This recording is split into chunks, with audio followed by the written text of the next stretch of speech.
music for Jerusalem was composed by Sir Hubert Parry in 1916 while he was living here at Knightscroft House in Rustington. Set to a poem written by William Blake, Jerusalem is arguably Parry's most famous work, composed just 2 years before his death here in 1918 after contracting Spanish flu. Originally called "And Did Those Feet in Ancient Times," its name was changed to Jerusalem in 1918 when it was taken up by the suffragettes movement with which Parry and his wife had been strongly in sympathy. In the 1920s, Jerusalem was also adopted by the Women's Institute.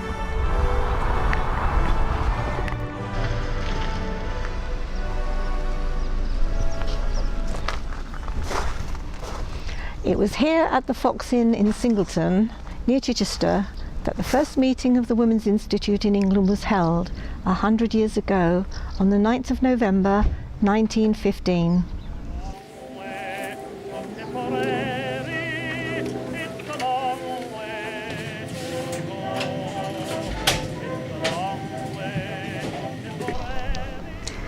The WI movement was actually started in Canada, and it was a Canadian, Madge Watt, who was given the job of establishing groups across the UK.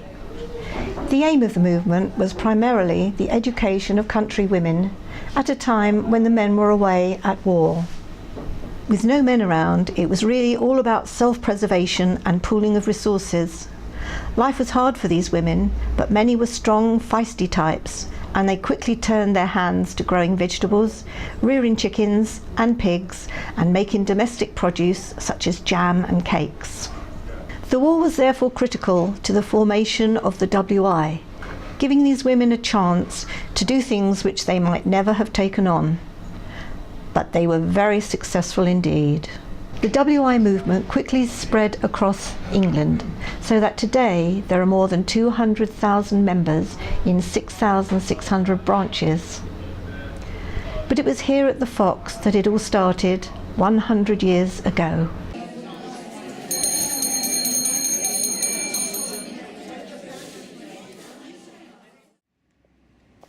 Back in Rustington at the Woodlands Centre, we were invited to attend a special meeting of the local WI, celebrating the movement's centenary. The weather outside may have turned wet and windy, but inside there was a warm welcome for everyone, and preparations were in full swing for a celebration lunch.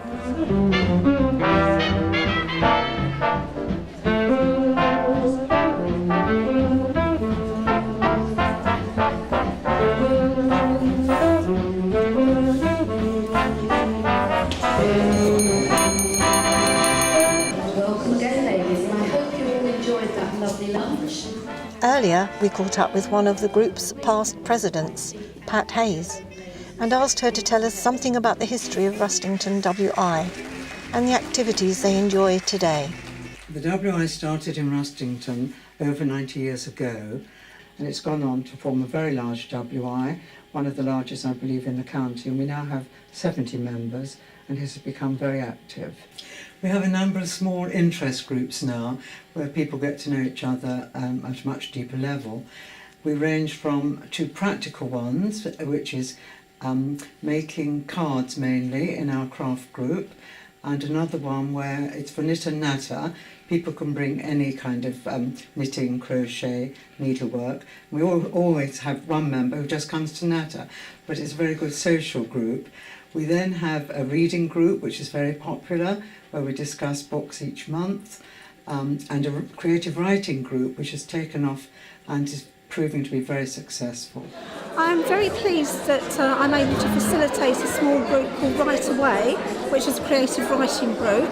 Our members have had some successes being published in local newspapers and a local book, but it's about fun. It's about fun and enjoying writing and having cake. We always have cake halfway through, so that's very popular. And the thing I like about this meeting is that we're nice to each other, we rejoice in each other's successes, and we commiserate in our, shall we say, our rejection notices as well. This year has been a particularly important one for us as we celebrate 100 years. We were lucky that we were able to have a live screening of the Albert Hall meeting, which was attended by the Queen, and Rustington WI hosted that at the local cinema. We were allowed one delegate to send to the meeting, and one of our members was able to go in person. We also had one member who was able to go to the garden party, so we felt that it had been a very exciting time. And of course we're celebrating in different ways throughout the county, and today with our special lunch. I was a new member, so I was quite pleased to be picked out of the ballot. It was a miserable day when we went, but the coach was full of laughter and I hadn't known anybody before then, but it was a wonderful day. We went through to the palace, we were treated really nicely, wonderful food, nice atmosphere. Yeah, it was brilliant, really enjoyed it. We were also keen to talk to some of the other members and to ask them to tell us, in just a few words, why the WI is so important to them.